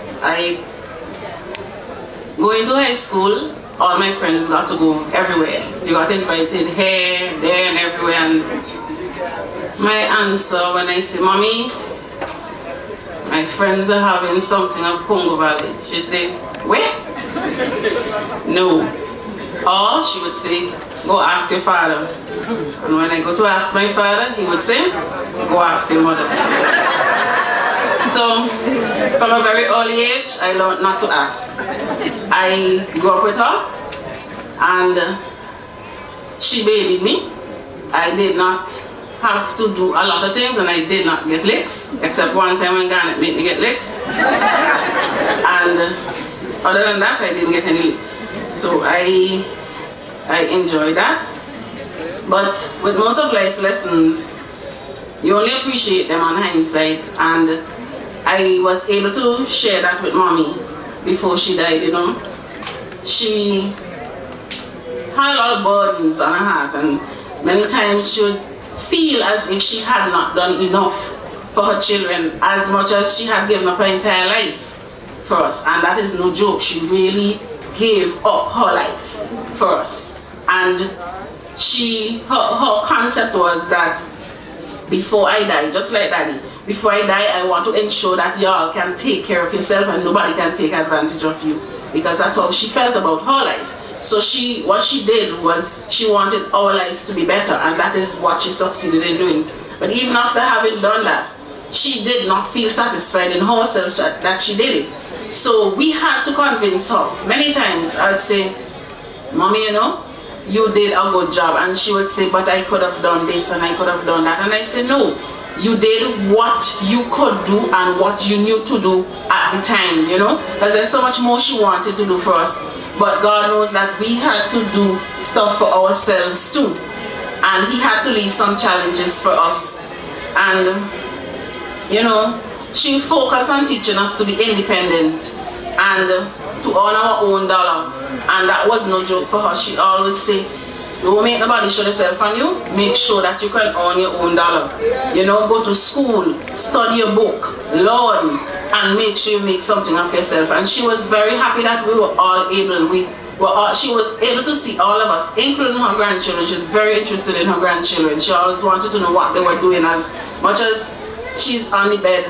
I mean, we left in August and I said to her to take Corey, unfortunately he's not here today, to take Corey off to university, and he went to her and I said to her, I said, Mommy, I'm going to Jamaica because, you know, that's where I went, and I said to her, don't go until I come back, okay?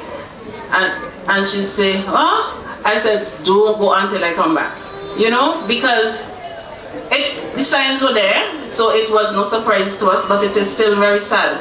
For me, losing Daddy is a lot more for me than losing Mommy is a lot more for me than losing Daddy. I mean, when Daddy died, I didn't shed a tear because, you know, it was very, very different. We saw him going and we saw Mommy going, but somehow, you know, with Mommy going, it is just different, you know. One of the things that I'm happy for, I mean, while others, you know, would say, you know, her heart breaks and so, but I was extremely blessed with the opportunity. You know, every Friday, a friend of mine, Prof, and I would go up to visit her, and, you know, Nolly would say, Miss Brown, you're not going up to Mommy, you know, because Friday was my time to go up. And I'd go with my friend and we'd pray with her and we'd sing with her. And when we started reciting Psalm 23, she would say it, and it was always really nice. And one day my friend called me and she said, Prof said to me, she said, Villette, the Lord showed me that your mommy, because I always felt from things that had happened that mommy had given her life to the Lord, because come what may, I am convinced that that is the only way that she was going to see Daddy. And I said Prof said to me, Villette, the Lord has showed me that mommy has not accepted the Lord. And I said, really? She said, yes. So we went. She said, I need you to find this song, and I got this song and we went up by mommy, and Prof said, Mommy, is Miss Foster? She said, oh, so then we talking and she says to mommy, Mommy, you accept Jesus? Mommy said, no. So she said, I look like I'm really surprised because, and Prof said, you want to accept Jesus? She said, but yes. And Prof started praying with her, and she said this in a prayer, and we started singing and stuff. And from that Friday onwards, whenever we go on a Friday, it was a different mommy for me, because when we went, you would hear a different person, and she would be singing. When Prof is singing or she's praying, all you're gonna hear chopping up is hallelujah, hallelujah. And so for me, that brought me tremendous peace, and I don't have, the worry, because for me, I know that God is in control and her life is in God's hands, and she has had her opportunity. Daddy did the same thing before he died, and I don't have to worry, and I'm happy. And one of the things that my nieces, because my nieces and my nephews, we're not close in age, but I'm the closest in age to them. And so we get along quite well. And one of the things they were sharing with me recently is the fact that they didn't understand why Grandma spent so much time in the room. That's when she was in New York, and one day, which is Kareem, Kareem was saying, I understand now, because I went in the room and sat on the bed and I heard Grandma calling everybody's name, and that's what she did. Every morning, Mommy, as much as all the work that she did, she would get up at 4 o'clock and she would kneel at her bed. And it's not until later you found out. And she would call every single one of us by name, and she would pray. And I always used to say to her, I said, Mommy, when I went to Jamaica, and it was, days, I said to her, I shared a story with her one time when Frank and I were coming from somewhere, and it was late, and we were walking to a taxi, and some guys started walking fast behind us, and so of course we started running. And when I got home, I shared it with her and I said, Mommy, I know that you were there praying for me, because I wasn't praying for myself. That wasn't my thing, and at the time, and I know that it is her prayers, and as my brother said and my sister, if it were not just for her walk, but also for her prayer, because she was a really strong praying woman, and she would pray even when she was not able to kneel. She would lie down on that bed and she would pray and she would pray and she would pray. And as the others know, while she was there, and she would say, oh, if the Lord could only give me back some of my sight. And I said, Mommy, if you had your sight, you would be in too much trouble. So all the Lord wants for you to do is just to pray for us. So that's your lot now. And I know that her prayers have been answered. I know that she is in peace. She died extremely peacefully, as Jill said, very quick. And I tell Jill, the Wednesday after we went by Mommy, she said, Jill and I went to exercise, and I said to Jill, I said, when you think Mommy going, you think how long you think Mommy have to last? And she turns to me and she says, she ain't lasting me, because I guess shut him out and stop talking stupidness. And that was Wednesday. Wednesday after 5. So when Kenisha called me and said, Grandma, not doing very well, I'm like, I hear this so many times. So I took it for another one of those days, And so my sister is, but she got her chance to see Mommy. But she was amazing, and she didn't like fluff and flurry, and she got what it is she wanted. And I know that God is in control, and as we all go on, we have to always remember that it is not just because of all the work that she did, but it is because of all the hours of prayer that she put in for us. Thank you.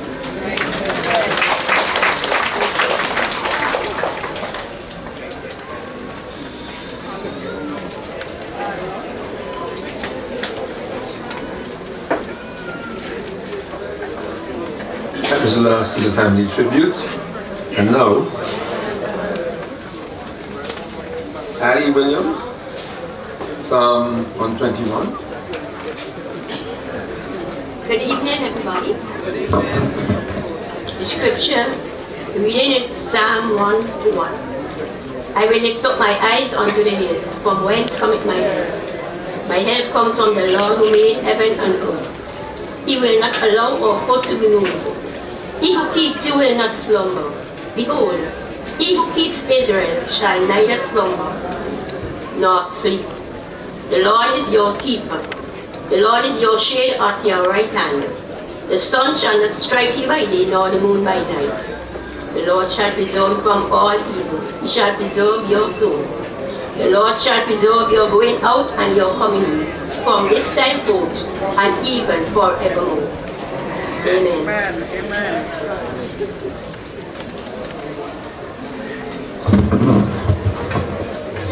Now there will be a musical interlude by Kiwi Howard and Said Bowman, but they're playing separately. Kiwi Howard will be playing Tears in Heaven, well known, and he'll be followed by Said with Hide Me Now. Tears in Heaven.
Thank you, Kiwi. And I didn't say it then, but I'll say it now. The exquisite accompaniment you heard was by the very talented Gerard Moore. And Gerard will also accompany Saeed, who will be giving us the band solo. Band solo with piano accompaniment. Saeed Booba.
Thank you very much, Saeed and Zoran. You would agree with me that was such a sensitive presentation. There was a clear understanding between soloists and accompanists. They could well have played as if there were two separate soloists playing at the same time, but they didn't. That is what you call beautiful music understanding. Yes. Congratulations.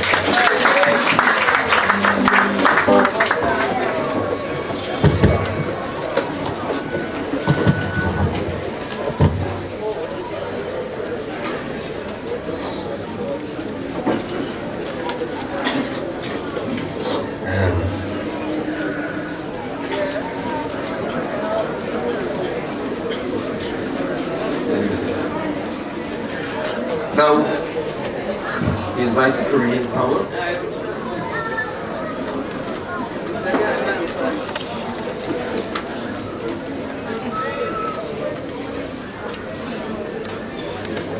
Korean will read us from Psalms, the Psalm 23.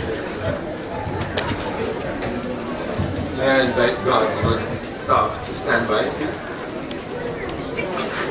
Good afternoon to everyone. The reading is Psalm 23 from the King James Version. The emphasis is on mine and I. The Lord is my shepherd. I shall not want. He maketh me to lie down in green pastures. He leadeth me beside the still waters. He restores my soul.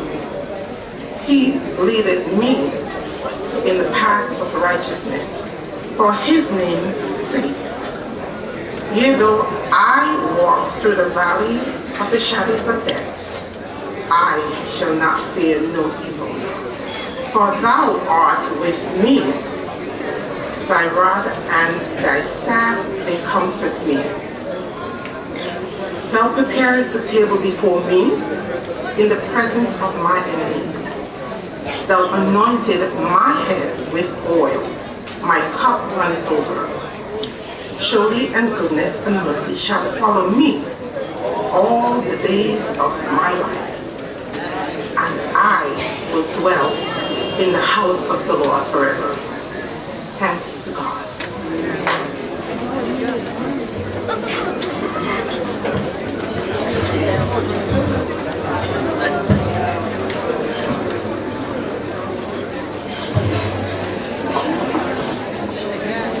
Our song is entitled, Till the Storm Passes Over.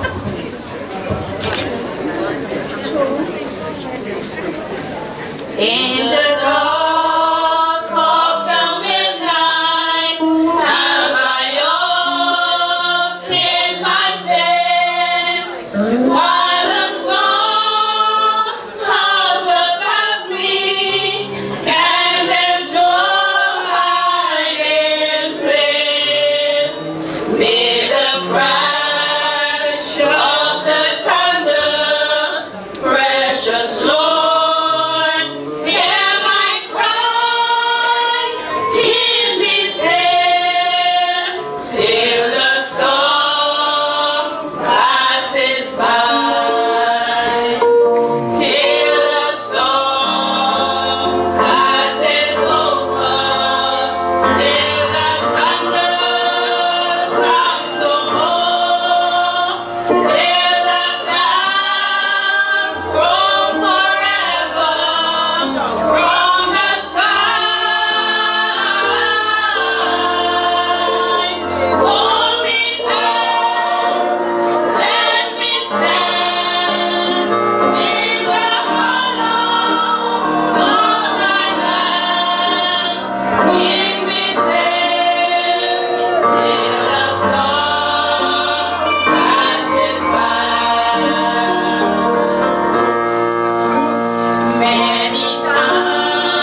Just before I invite Emily Providence to do the Baha'i reading, permit me to acknowledge the presence here of the Honourable Anne Eustace, member for East Kingstown and former leader of the opposition in Parliament, and Edinburgh man to the board.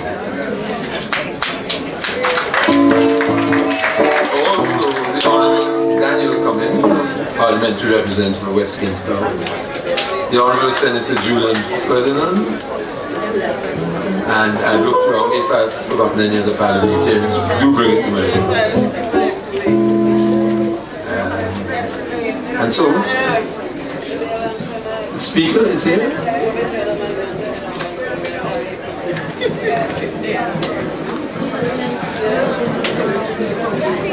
The Honourable Speaker is here. Mr. Speaker, my apologies that I have not spotted you.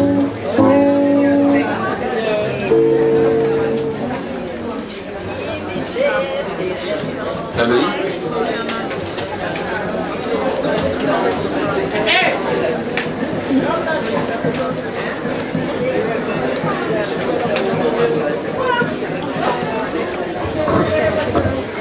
Good afternoon, everyone.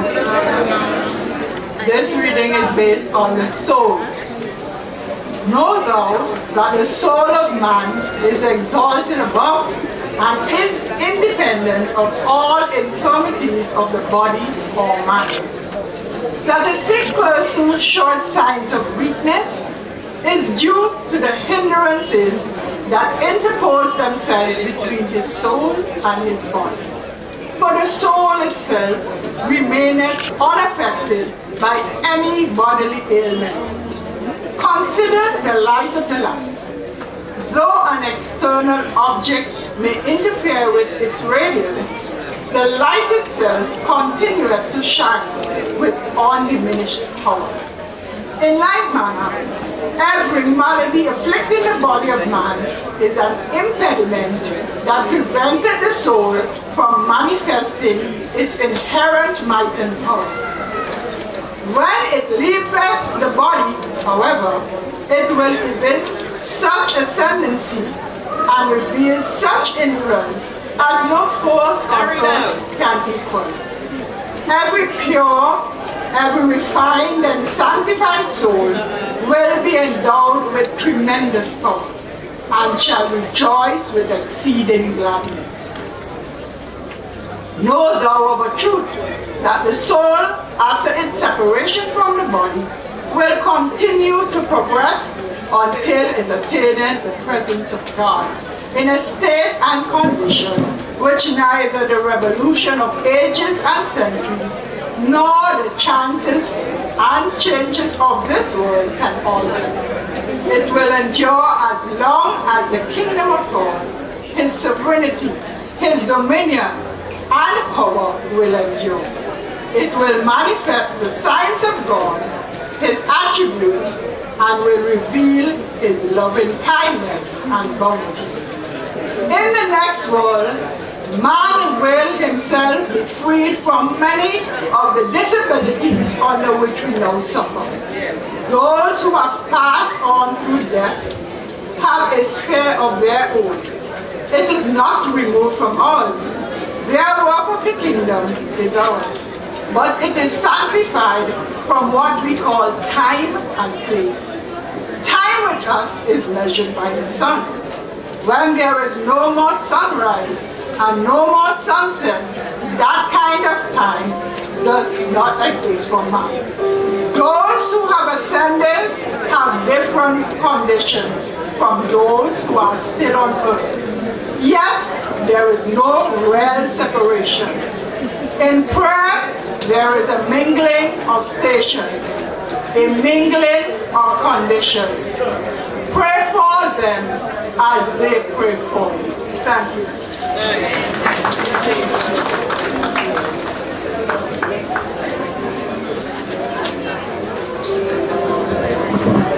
And here's a wonderful opportunity for you to change your position. I invite you to stand as we sing It Is Well With My Soul.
Yeah, come in. Oi, go back up.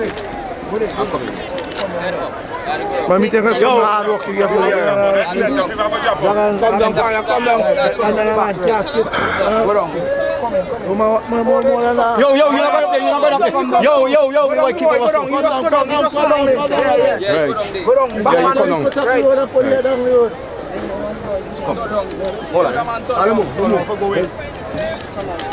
Come, Kai. Come. Straight boy, hands there. Go back. Right.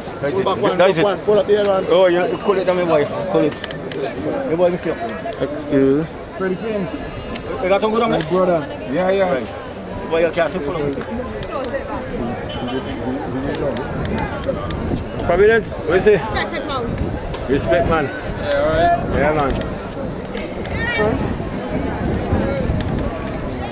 Take off the paper. Take off the paper, quick. Nothing in it.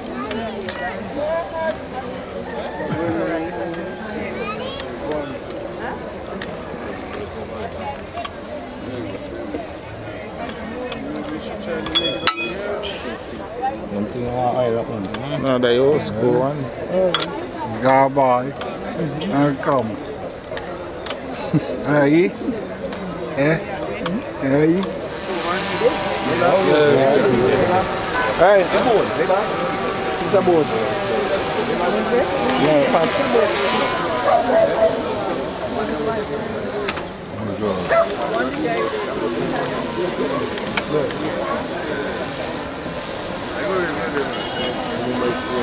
Oh, yeah, excuse me. Yeah, sure.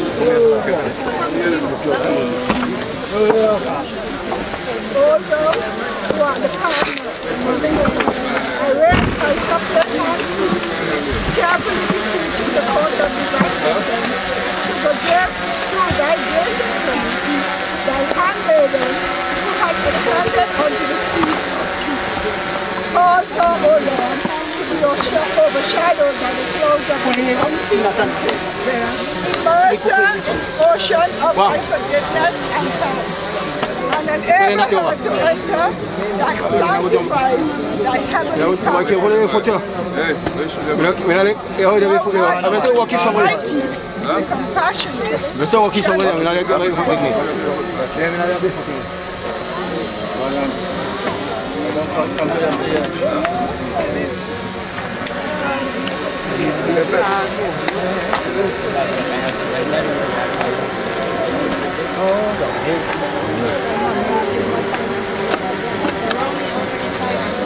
And the road is called up yonder, I'll be there.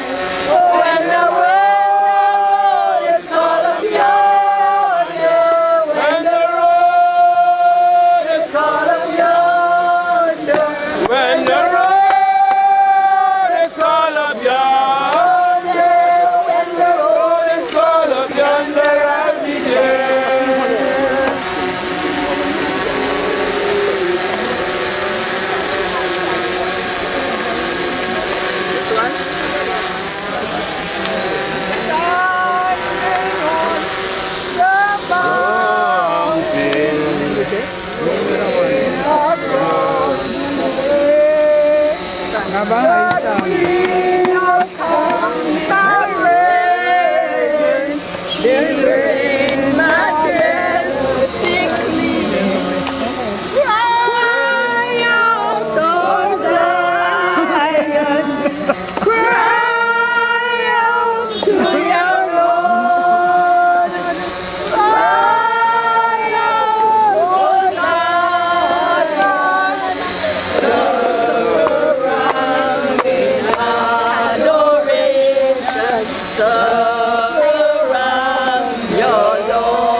too happy. Yeah, you have to drop this. Yeah.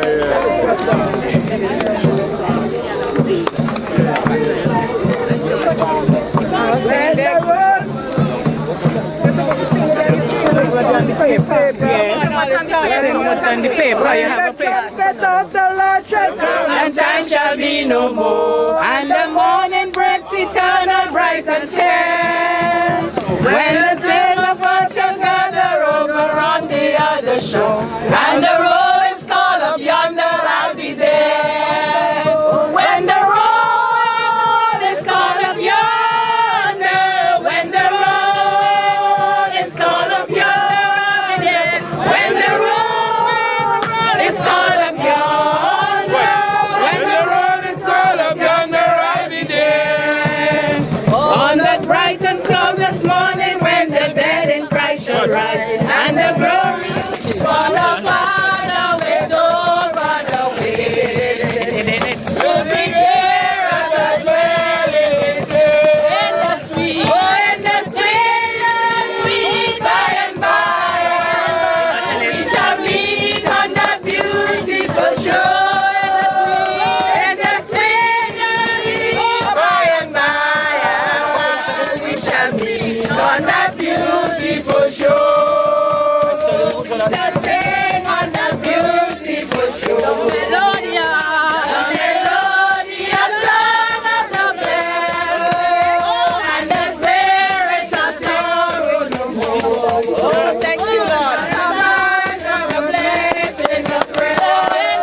Oh, in the sweet, by and by. We shall meet on that beautiful shore.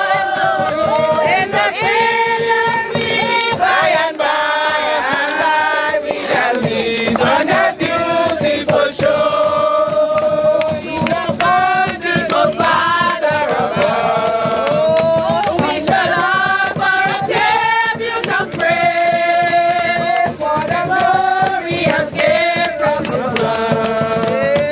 And the blessing that follow us in the sweet, in the sweet, by and by, we shall meet on that beautiful shore.